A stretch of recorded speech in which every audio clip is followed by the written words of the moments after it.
past year, I've been relying on the Canon C70 as my main client-facing camera, and because of that, I've spent a ton of time with this camera. I've been able to troubleshoot it, learn it inside and out, and really customize it to make it my own. So today I want to share with you guys all the different ways that I've customized this camera, from the settings that I use to the profiles, the different menu functions that I find myself using time and time again on set. And this video isn't really an in-depth way to get the most out of your C70. I plan on filming that sometime in the next couple weeks, but this is just a simple walkthrough going through the entire menus and pretty much my reasons for choosing the settings that I choose. I have my C70 hooked up to the Elgato Cam Link straight to my computer, so you guys will be able to see my menu as we're going through it. So first off, we have camera setup, which is pretty much all of your main shooting functions. And there's a lot of settings in here that I don't touch, and then some that I kind of just turn on and then leave them on. The first one is iris mode, which I've never used on auto. I keep it set to manual because I like dictating my exposure and my depth of field with aperture. When the camera's set to auto, it's auto exposing and then it starts adjusting the aperture to brighten it and darken it. I want to do that myself and have the creative control to add as much depth of field as I want, and I can take away exposure by using ND or just adding artificial light like continuous lights. So that's always on manual. I keep it on 1/3 stop. Half stop, I don't know, never really liked the bigger jumps with that. And then fine increment is a thing that a lot of people like. I personally don't like it because it is a lot slower to roll through all of my apertures. So when it's on off, I can just go through and you can see the f-stop number just reeling through really fast. I guess let's take off the lens cap so you can actually see. So you can see the exposure change is just very aggressive, but then when I turn it on fine increment, I'll go as fast as I was before. You can see that the numbers are just creeping along. So a lot of people like using this for aperture pulls, which I never really do. I'd rather have the minimum amount of frames of exposure change than having a smooth exposure change with aperture. Because even still, when you're going through the dial, it's gonna shake your camera, add noise, and I'd rather just get the aperture change done with. I know a lot of people like doing that. I personally don't. Your miles may vary. Next one is extended ND range. Straight out of the camera, the C70 has up to 6 stops of ND, which is nice because that's usually what you need, but that's often not enough. But thankfully we have the extended ND range setting, which we could turn on. And then when you go from clear to 4, 6, those are all single plane of glass ND filters. Then when you go up to 8 and 10, they are stacked. So if I switch this lens to manual focus, you'll notice that it says check the focus because the number of ND filters has changed. So if you lock your focus in on clear or 2, 4, and 6, that focus plane won't change because it's the same amount of filters there. So let's dial in focus there. You can see the peaking on there. So 2, 4, 6, and then 8.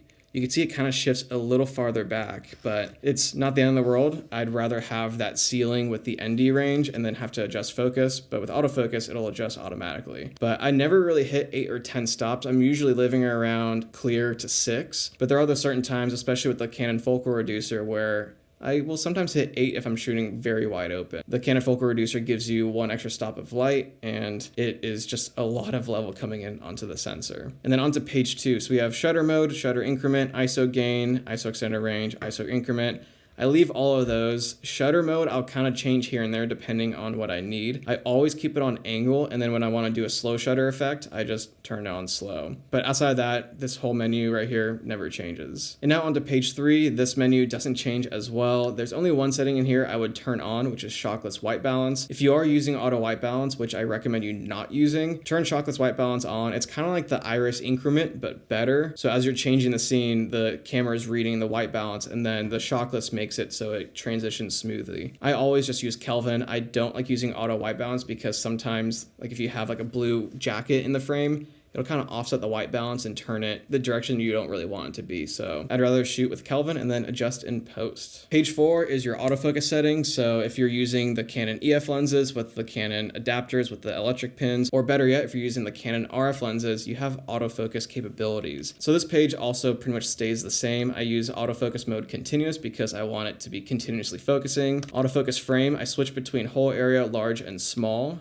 So I have a preset button on my camera, which we'll get to the preset buttons later. But you can see it goes from large to small, and then that is whole area. I always use large and then just use the joystick on the back to make sure the box is where it needs to be, but I also use other focus settings that we'll get to later on as well. Autofocus frame, I use selectable instead of center frame. If it's center frame, it stays locked there. The joystick doesn't adjust it. So I always select that. And then you can also tap on the screen to kind of pinpoint that little box. So it's pretty convenient. Autofocus speed I set to -2 in response to 0. I found this to be the best balance of kind of like a natural manual focusing look with autofocus. If the speed is too fast, it looks like electrical autofocus. And then if the response is too slow or too quick, it just jumps around too much. So I found this to be the best balance for my personal taste, but go out there, experiment, and see what you end up liking. Page 5 is one of my favorite features on the Canon C70. It's the face detect and tracking. So I have a little preset button on the bottom of the camera for this because I use this so often, but when you turn it on, you have face priority, which it'll prioritize the face, kind of like what my FX3 is doing right now. But then it has face only. So if you're focusing in on a face and the face leaves the frame, it's not gonna focus onto the background. It's gonna stay locked in on that focus plane until the face gets reintroduced, and then I'll start tracking again. But for the most part, I always use face priority. Face only is primarily for like YouTube videos and interviews. Eye detection, same thing. Head detection mode, I just detect from face and head. So all that works extremely well together, and that's my kind of go-to for shooting docu style stuff of subjects, especially when they're talking to camera. Page 6, we have some camera maintenance stuff here. We have ABB, which is auto black balance. I do this every time I get onto set, and usually at lunch as well. Or pretty much if I haven't shot in a while, I'll always do it before shooting. If I'm changing between environments where the temperature is quite a bit different, I always black balance just to make sure the camera's calibrated so there's not that much noise in the shadows. And these are all of your lens corrections. I don't really turn these on because I'd rather just have the lens just be what it is. And because it's a crop sensor with full frame lenses, you're cropping in to the center of the lens anyway, so you're not getting like the edge diffractions. So it's not really that in the world. Page 7 is your IS. I never use the digital IS in camera. I find it to be not that good. I just don't like digital IS. I'd rather have lens IS or hardware IBIS. I'd rather not crop it and have the computer try to stabilize it. I'd rather just stabilize it in post because I find that to be a lot nicer. Next up is the custom picture profiles. This always stays the same. I always use Canon C-Log2. I find it to be the best profile for what I like shooting. It's the flattest Canon gives you. It gives you the most dynamic range, and it's just extremely smooth. Canon C-Log2 paired with the DJI sensor definitely makes the C70 shoot Alexa-like footage. It's just extremely wonderful. But we have a couple picture profiles to choose from. We have wide DR,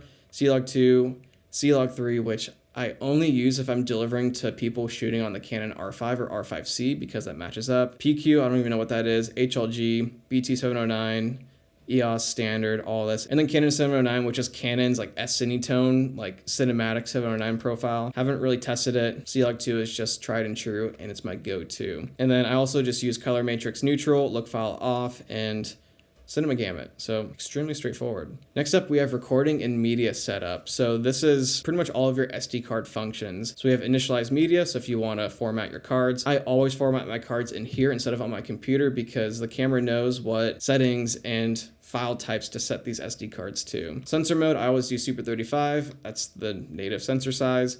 Frequency, I always do 60. And then we have our recording formats. So I only use 3 of these. I use RAW ST, RAW LT, and EXIF AVC. Internal RAW was given to us about a year or so ago with a Canon C70 firmware update, which is incredible because now we have 12-bit RAW and it just looks so good. We also have a standard 422 10-bit file out of the XAVC. We also have MP4 HEVC, which is like an H.265 codec. Then we have 420 10-bit HEVC and 420 8-bit. I use EXIF AVC for YouTube stuff. I used to use a lot of All-I back when working with Sam Elkins, but now that we have RAW, ST, and LT, I use those for like the main jobs. And then I use EXIF AVC long GOP for all my YouTube stuff. I kind of bounce around between DCI and normal 4K. I primarily just shoot normal 4K long GOP for YouTube because there's no cropping involved. And then for the frame rates, it just depends on what I'm shooting and what codecs I'm in. I primarily shoot 24 for everything, then I'll shoot 30 if I want a little bit of slow motion, and then 60 for pretty much maximum slow motion. Next up, we have recording mode, so we can do normal recording, slow and quick, SNF with audio as like a separate file, pre-recording, frame recording, and interval. I haven't really done any of these besides normal. I don't like doing S&Q because you lose the audio, and then if you do the S&Q with audio, now you have to link them all together. I'd rather just shoot slow motion and then slow it down in post. So all that is pretty much there. If we do interval and frame, I believe we could do like internal time lapses and stuff. Frame recording, I think I've tried that once to do like a slow shutter stutter effect, But yeah, I always just do normal recording. Next up, we have the card functions. And since the Canon C70 has dual SD cards, we can do a lot of different features with this. I always leave it on dual card slot recording, so it basically gives you a 1-for-1 copy. So I have 4 256 gigabyte V90 SD cards, which are basically 2. If I dual record, I just treat them as 1. It just gives me the peace of mind and safety of knowing that I have 2 copies on SD cards, and then when I back it up on my computer, I already have backups across however many drives I throw it on. You can do main and proxy recording, which I don't really think you need to anymore with these new Apple Silicon computers. And then we have main and sub recording, which means you could shoot 2 different codecs to each card. So with card A, you could shoot in a higher codec, and then card B, you can go to like a 420 8-bit or 422 10-bit. I don't see why you do that either. I'd rather just shoot and have 2 copies of it.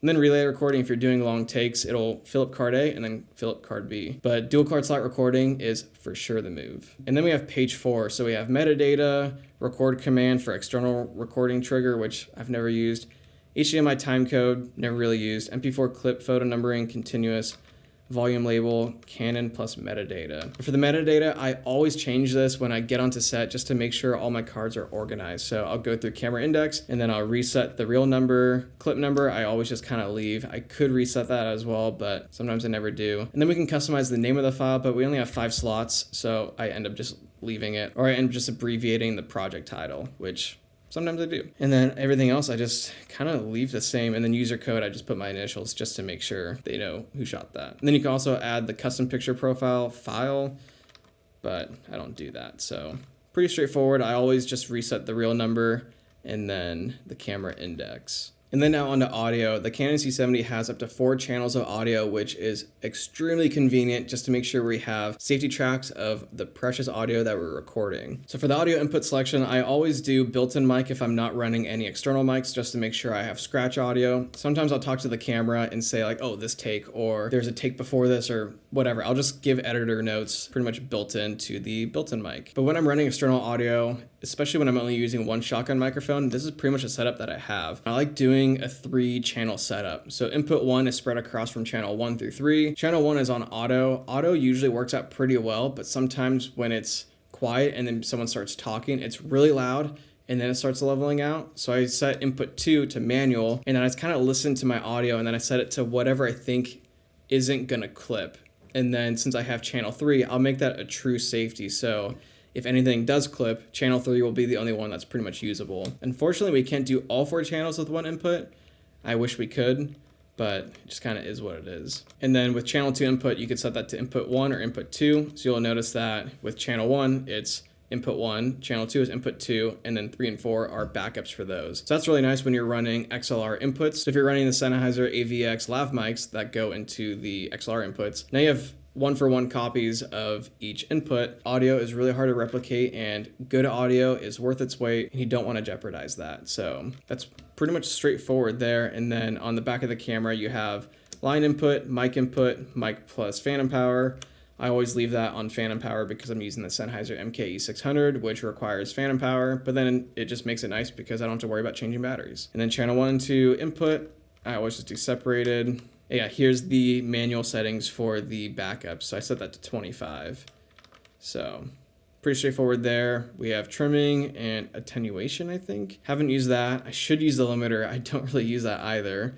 And then mic input, set that to mic with power supply. And then I never really use the 3.5 input on camera either. So I think that's probably what the mic input is. So I guess we can just leave that on mic. And then we have headphone volume monitoring. So if you want to monitor certain channels together, it just kind of depends on the audio setup that you have. HDMI out, if you're going to send out audio over HDMI to client to approve, you have that there as well. But pretty straightforward. There's a lot of different tools in here that I haven't really explored because I haven't really had the need to, but having those safety channels is essential, and it's just really nice when you're running 1 shotgun and 2 lavs, or just 1 shotgun. There's a lot of possibilities to get those backup tracks, and the preamps in here are just absolutely incredible. They sound amazing. There's no need for an external zoom unless you want 32-bit float, which is pretty dope. So next up, we have the monitoring setup. So the best tip in here is the LCD luminance, and it's very hard to show when you're screen recording it, but essentially the LCD screen straight out of camera is extremely dark.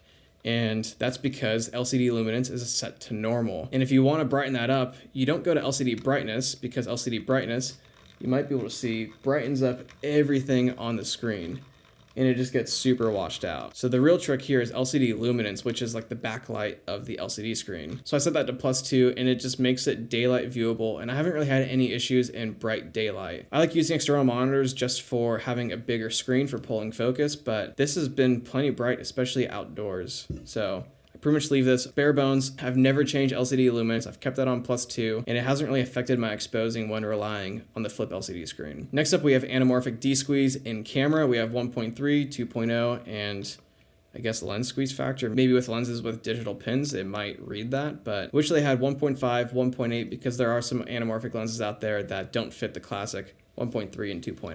Then we have black and white image. I don't know why you would do that.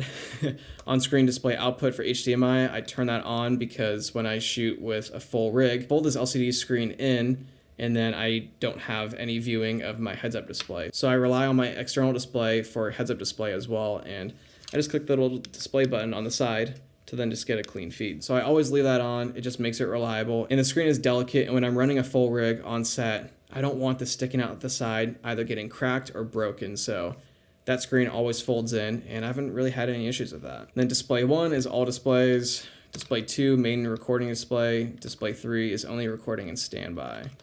So pretty straightforward. That's the little display button on the side, rolling through that. And then you can apply a peripheral border. So let's see, display 1. I don't like that. Yeah, just keep it normal like that. You can customize your display, so if you want to add in certain settings in here, I pretty much leave everything on display 1, and I turn off a couple things on display 2. So this is display 2. On-screen display output is off, user bit is off, user memo, monitor channels is off. But yeah, display 1 is definitely like the main kind of viewing display I have, because I can see my exposure tools, waveform, battery life, card length, everything is just living on there. And I also make sure that it's recording because it says recording on there. Displayed units, I don't use meters, which could use meters, I guess, but feet just works out. And then for page 5, everything pretty much stays the same here. Off, 75, all, 0. I don't really do the opacity. Page 6, tally LCD off. I don't like doing on because when I turn it on, oh, you can't see it on there. Well, on mine, you could see that. So I find that a little distracting, so I just turn that off. Yeah, tally on-screen display position top. Yeah, it doesn't really have the cleanest setup like the FX3. The FX3 has like a peripheral border for that.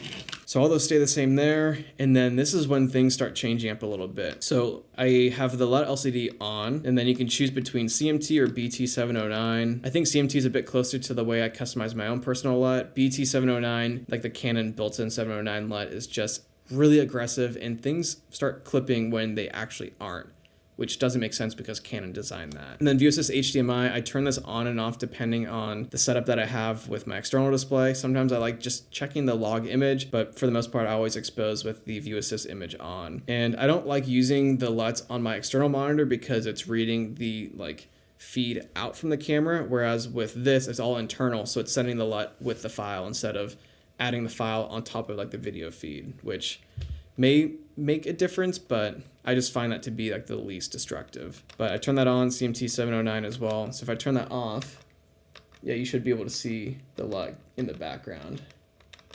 So that's there. And then last, we have the range for HDMI. Pretty straightforward. I've never changed that. And then now we have some assistance functions. I always turn focus guide on. So the focus guide is this little box with the front and back focusing. And I find this to be really nice, especially with the face and eye tracking, because let's see if it'll focus on my face here. So it'll catch a face, and then as the face moves, the box tracks with it, which I think is super sick because there are those moments where autofocus sometimes messes up. It's not that often, but there's definitely times where manual focusing just makes the most sense. Like if I'm walking with someone, I just kind of know how to pull focus with that. And especially if there's a subject moving, being able to pull focus and track onto the eye like that with the face and eye tracking, it's just a wonderful experience, and it's one of my favorite tools on the C70 for sure. Focus guide second frame, I've never really used that before, so I guess it just gives you a second one. I just like using the one because it just makes the most sense for me. Page 2, we have peaking LCD and HDMI on, and then I think my peaking button should turn that on and off. Yeah, so I press the button, peaking's now on.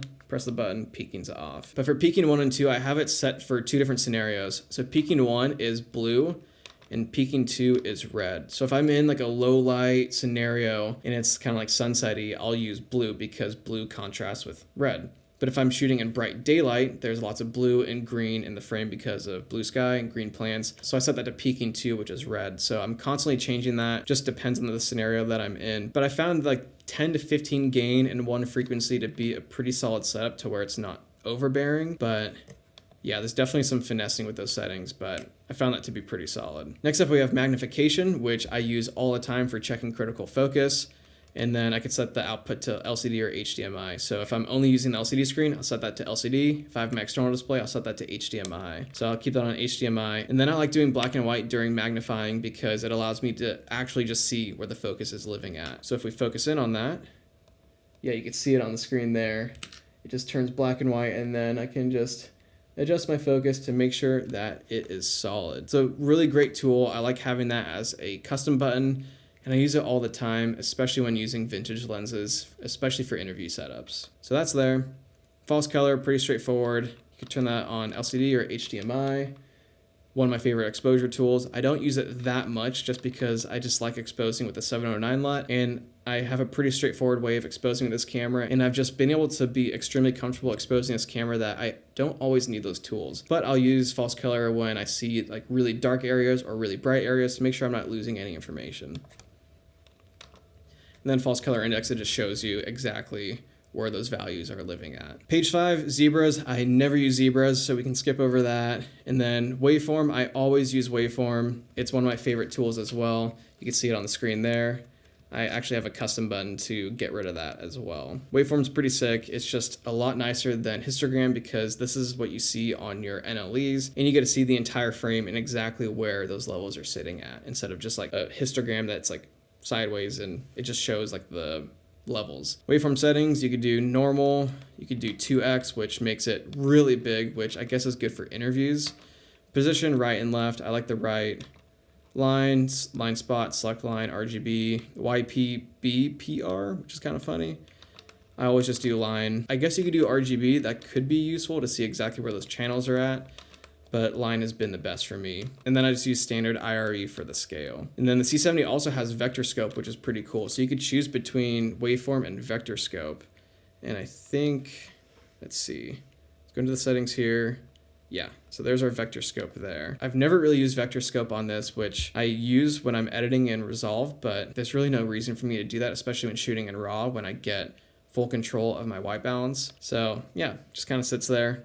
I definitely prefer waveform. That's definitely more useful for me. So now it's time for page 7, and these are the markers that are built into the camera. So of course, LCD, HDMI, depends on what I'm using, but since I'm displaying through HDMI, we can set the markers there. So I have a preset button to go in and out between the markers, and this is nice because when I'm shooting in RAW, you're locked into DCI. And when you have an external display, it's reading that feed, and when you throw like your rule of thirds or aspect ratio or whatever on there, it's not 1-for-1 to what the file is reading because it's reading it as a 16:9 and it's like plastering it on top. But when you're sending it through the camera, it has the perfect ratio because it's sending it side by side with your file. It's gonna fit in perfectly with the DCI footage and match up extremely well. That's just kind of a weird quirk I found overall with external displays. But on the next page, you can see all of these different markers that we could choose. So I like using center markers.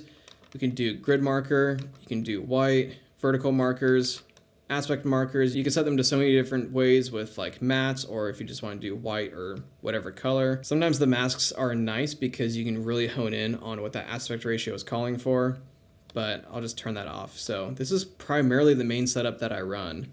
I have my grid markers on there, the center marker, and then when I don't want it, I could just turn it off with my little shortcut there. So it just really depends. I don't always need the markers, but it's nice having it there. We also have safe area marker, so if you need title safe or really whatever, I guess you could throw that on there. I don't really use this at all. Kind of creates a nice little box there. And when you turn off your display, it shows up except on that third page. So yeah, let's turn off that waveform too. There we go. So yeah, pretty clean. I don't really use safe area that much. Don't really need to, but I'm sure some of you out there really need that. And then you can do custom markers, which is cool too if you have like some funky aspect ratios that you need to match to. I haven't really touched that either. Next up are the network settings. I guess you can connect it to Wi-Fi or the app, but I've heard that the Canon C70 app sucks. I've heard that it's a nightmare to connect to. I don't need that. So that's that.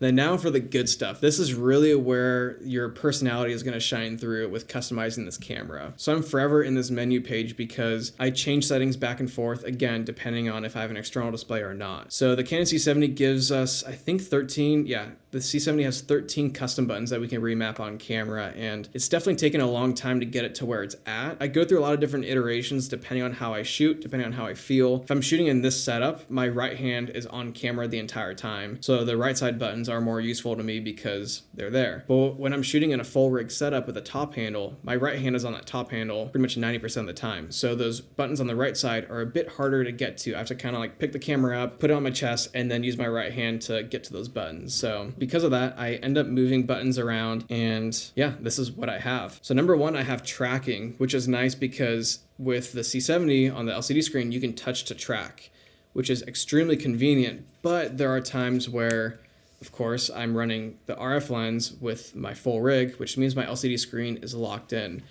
So with button one, I'm able to click it, and then I can map it. I guess to zoom out, I can map it and just click OK on the back of the camera, and then now it's tracking. Super, super convenient, especially when doing product stuff or if I'm doing B-roll and I can't get to my touch LCD screen. So tracking has been a great one there, and I haven't really had that on my camera for that long, but it's been super useful. Number two is, of course, waveform. Number three is peaking all. So you can see the little button on the right just turns peaking on and off. Sometimes I turn it off, sometimes I leave it on. And then next up is button 4, which is record, which you'll notice that it's grayed out. So we'll jump ahead to the menu a bit farther up, and we'll see that it says assign button 4 as record. And it's kind of funny how they have that in a different part of the menu, but I turn that on immediately and I haven't looked back because button number 4 is the only other button on the C70 that is red, and there's one record button on the right side of the camera, but sometimes that button's really hard to get to, especially with a full rig with a top handle. So having the record button right here with the red button as, I guess it used to be waveform, that's been extremely convenient to have, and I end up starting and stopping recording with that button pretty much 90% of the time. So if you only change one button on your camera, definitely change that. 5 is display. I think I kept that the same. 6 I set to false color because I find that more useful than zebra. 7 used to be push auto iris, which is a horrible setting. So I set that to my markers all. And I think, yeah, those are pretty much all. And then this is when I start customizing some things. So 8 is magnification, which is the already preset button for that. But I change that between LCD and HDMI. I think if you change it to magnification, it should work for both. Nope, it's only working on the HDMI, which doesn't make any sense. So Canon really should make a setting where it's magnification for all, so then I don't have to go in and change this all the time. So when I'm using my external display, it's on HDMI. 9 is my function button, so I can use the function button to change some settings down here. I primarily use this function button to change my white balance. Even though I'm shooting in RAW primarily, I still want to get my white balance as close as possible, especially when client is viewing my footage from an external display. I also use that to change my ISO and shutter angle, which I always keep locked into 800 and 180 anyways. So that's pretty much that.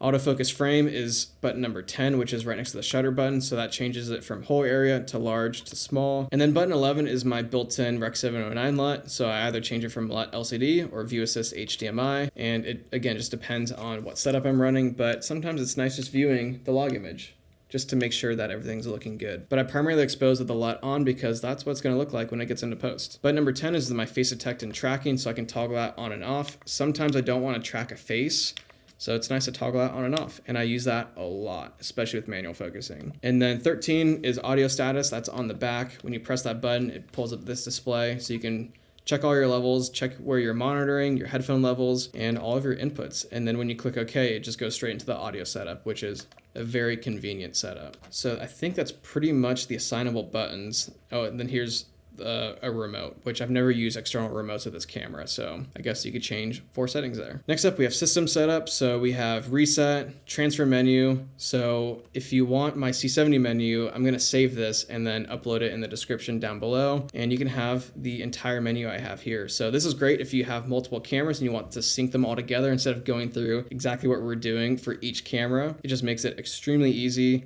Date and time, date format, all that stays the same. HDMI resolution I have set to 4K because I want the most res for recording, but I always set it to 1080 when using external displays because in 4K for some reason it creates a vertical line. So when I first got the C70, I was freaking out that my external display was ruined, but it wasn't. It was just the weird thing with this. And then I guess you could link the resolution with that. Scan mode, always keep it on P. Timecode, I haven't used timecode, but there is a BNC input on the right side of the camera, so that's really convenient. I just don't do many things with timecode, so it's not really necessary for me. And then now this is where I change a lot of different settings. So my front control dial, which is right next to the shutter button, I set to iris. You could set it to a lot of different things, but I find iris to be the most intuitive and useful. I don't need to change ISO ever. I don't need to change white balance that much. And select subjects, I can just like tap the screen or just manually focus. But if I have it set to white balance or anything like that, I don't want to accidentally bump the dial and then have it change my settings. So iris just makes the most sense. I have the rear control dial set to off because this dial is super finicky. It just is super loose. It doesn't make any sense why Canon would design something like that. So I turn that off. I had it on before and it would constantly change my settings because I'd accidentally hit it.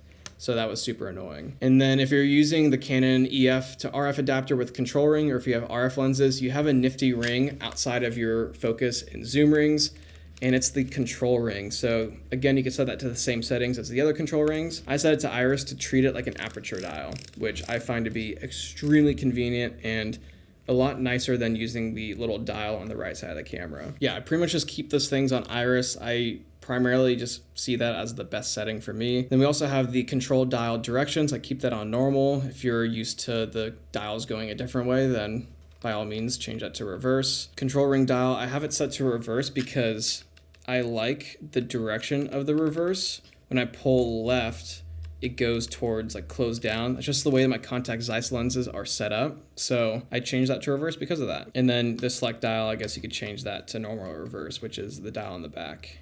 Control dial and menus, enable. Page 5, we have the focus ring operation, direction and response. Operation enabled during AF, so you get full-time manual focus override and autofocus, which I use all the time. It's just really convenient when there's those moments where you really need to make sure you nail focus on that one specific thing, and then once you get it, it just goes back to autofocusing.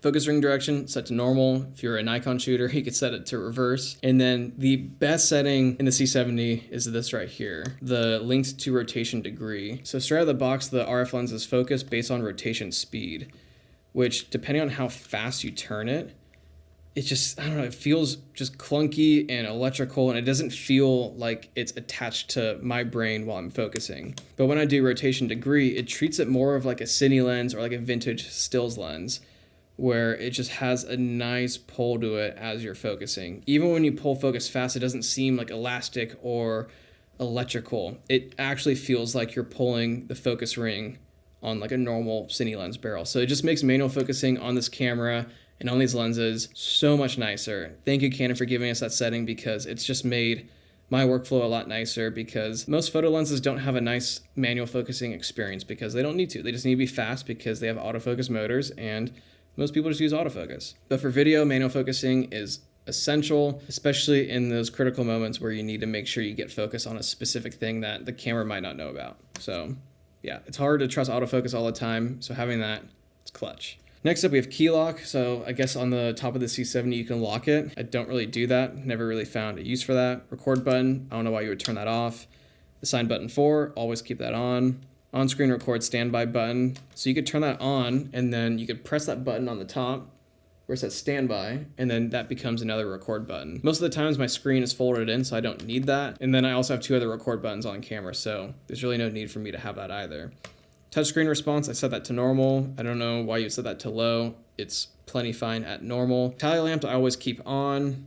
Telegram settings, you could do it during record. All those other settings there, I don't change that either. SD card access LCD, turn that on just to make sure my cards are there. Fan mode, this thing has been a game changer, especially when filming in the desert, and even more so filming in the desert in summer. So I always set the fan mode to automatic unless I'm in those really hot settings where I know the camera's pretty much going through the ringer.